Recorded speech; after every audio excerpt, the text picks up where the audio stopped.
If you're a heat and air machine technician or even a salesperson, what is the stitch method of negotiation and why does this matter? This is a super important question. I'm Scott Sylvan Bell, coming to you live from Sacramento for HVAC Technician Sales Secrets on a perfect day to talk about sales and a perfect day to talk about you. So there are lots of different styles of negotiation, and as you learn how to sell, as you learn how to deal with people, you start getting better and better pattern recognition.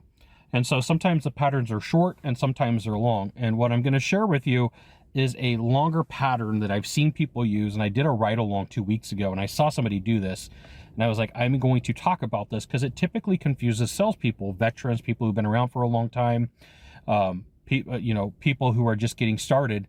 And the stitch method works like this. I'm going to show you my $12 playbook here, my $12 whiteboard. So in the beginning, your buyer right here in the beginning is going to act confused.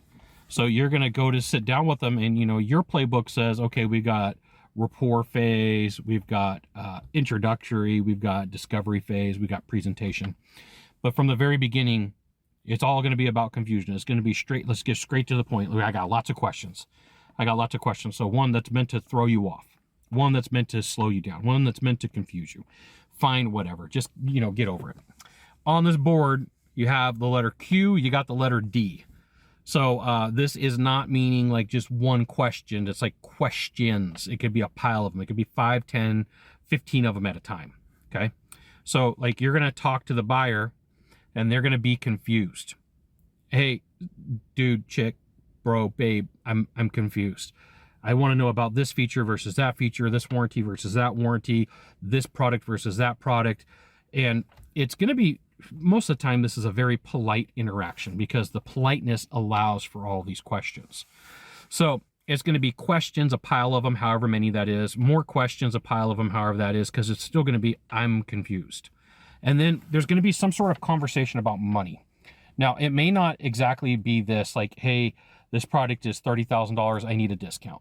It's going to be like, I hope your price is really good. I hope that what you have to offer is something that I want to buy. I really want to do business with you, right? They're giving you that feeling. They're giving you the vibes like, hey, we want to do this. We want to do this. And then, but see, here's the next thing that you know is you're going to get a pile of more questions. You're going to get a whole bunch of more questions. I'm confused. I don't know what's going on. Now, in the midst of you asking them asking you questions, you are going to ask questions and they are not going to deliver an answer to you. They're going to push you back. So in all these questions, you're trying to get clarity and figure out what's going on, right? You're like, hey, like I'm trying to figure out which product or service is going to be best for you. Hold on. I just got a few more questions for you, right? And you could even use some old school traditional tie down questions where you're trying to figure out, is this person going to buy or not? And if there's two people doing this and it's a team, you got to be aware that someone's going to play good cop, someone's going to play bad cop, right? And this is, every time I've seen this is how it plays out. It's a good cop, bad cop scenario with two people. And this is why you should join my email list. So I'll give you the goods, not in the Facebook group, not in the YouTube channel. And what that means for you is private coaching, private training, discounted coaching, discounted training. It could be in a group. Just know that I'm not going to put everything up on my Facebook here or on YouTube or wherever it's going to be. Okay. So like you're going to be like, what the heck is going on? I can't get traction here. And it feels like the people are friendly because you got the good cop there that's like counterbalancing the bad cop or the person who's just there for like this value extraction, right? Value extraction. And they're after your data. Okay. And so it's going to be a whole bunch of maybes. They're like non-committal. I'm going to do anything with you. Like you may ask a question about like your intent of wanting to sell. You may ask a question about your product or your service if it's a feature that they're looking for. And they're going to give you an answer, but it's not a real answer. It's going to be a push-off answer. It's going to be one of those things where you're like, did they ever give me an answer? And then what's going to happen is you're going to get enveloped by another question, right? So the whole content here is they're controlling the pace on you by the amount of questions that they ask, and that they just need a little bit more information. They just need a little bit more data points. They're confused about 27 different topics, right? And so like that confusion ties you up. And when you go to ask a question, right? You ask a question, you're not going to get a direct no. What you're going to get is a maybe. What you're going to get is some gobbledygook. What you're going to get is like, what? Why can't we figure out here what exactly is going on? So the stitch is this: questions in a pile, discount, questions in a pile, discount. And then you're going to get to the end. You're going to get all the way to the end, right? And they're going to say sales dude, sales chick, sales bro, sales babe, sales person. You know, we've gone over a lot of information. You've given me a lot of really good information, right? The playing of confusion here is where all of this works to their favor. You've given me a lot of really good information, and, you know, we really just got to, you know, get together with our team. We just really got to meet and have this conversation.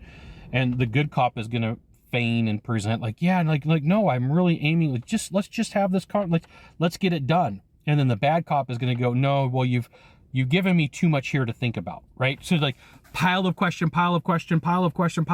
is, no, now you've just given me too much to think about, okay? And then here's what's going to happen is, at the end of the day, you can ask whatever you want. You could go with the route of saying, hey, look, at the end of the day, when you're saying you got to think about it, time doesn't help you make a decision. Information does, and I'm here. Why don't you let me help you right now? No, it feels like it's just too much. It's just too much, right? They're the one that asked all the questions. They're the ones that led to this process. You got the good cop on one side telling you, let's do this. You got the bad cop, the person who asked all the questions, telling you no at the end. And it's the non-committalness, right? They're going to ask you for everything up front. They're going to ask for all of your data points. They're going to ask you for all of your value. They're going to ask you for everything that you bring to the table. They're going to go after everything that they can. And at the end of the day, I will tell you that 99% of the time, there's a good possibility that this person is not your client, right? If you don't sell on price, this person's probably not for you. If you sell on value and you have a good proposition, you've got warranties and guarantees and you got things that are going on, this is going to be the person that is going to go after every cent and every nickel that they can out of the job. And, you know, your capabilities of fulfillment be damned. They just want what they want. And it doesn't matter how you explain this. It doesn't matter what you do. At the end of the day, the person who's using the stitch method is just strictly after your information. They're after your discounted process. They're after your scope of work. And I don't want it to seem like I'm being cynical about this, because, like, I'm not. But, like, when you walk away from a deal and you're like, I just spent 2.5, 3 hours, 4 weeks trying to close this deal, and it seems like it went nowhere, they're using the stitch method on you. They're after extraction of value. They're after extraction of data. And at the end of the day, the one thing that they care about is making no decision today and getting the biggest discount that they can, right? But, like, consumers don't understand this, that if you give too big of a discount, there's no way for you to fulfill upon it. And then they complain that you can't fulfill because they negotiated too hard, right? So, like, if you're a consumer and you're watching this and you're like, boo, Scott, I'm like, I don't care, right? I really don't care. You're not my client, whatever, not that big of a deal. But pay attention. So, confused?